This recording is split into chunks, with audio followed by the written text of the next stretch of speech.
Welcome to Luca is a Billionaire, where the only thing I invest in is your answers. You begin by confirming the power and coordinates. Do this now, not later. Hook the stable 12V or reactor feed and verify output with intolerance because fluctuations scramble timelines.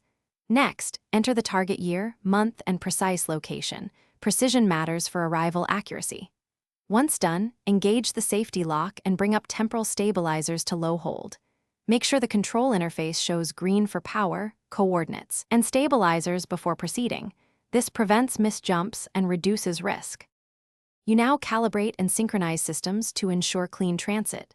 First, sync the chronometer to an atomic reference within plus or minus 0.01 seconds. Timing errors create temporal drift. Then set inertial damping according to mass and time delta. Heavier loads need higher damping. Run a trial pulse at 10% power to check phase alignment and monitor feedback for microfractures. If readings are nominal, ramp to operational envelope gradually. Keep observing sensors while adjusting to avoid resonance or timeline slippage. You complete the operation by executing the transit sequence deliberately. Begin ramping from 10% to full power over 12 seconds while maintaining inertial damping and watching telemetry.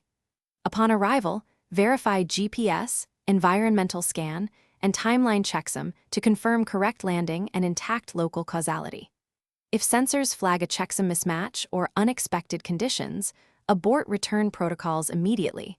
Do not attempt manual arrival. Then realign the chronometer, rerun the trial pulse, and only retry when readings and checksum match. This preserves safety and continuity. Thanks for watching and please subscribe. It's the best investment you'll ever make.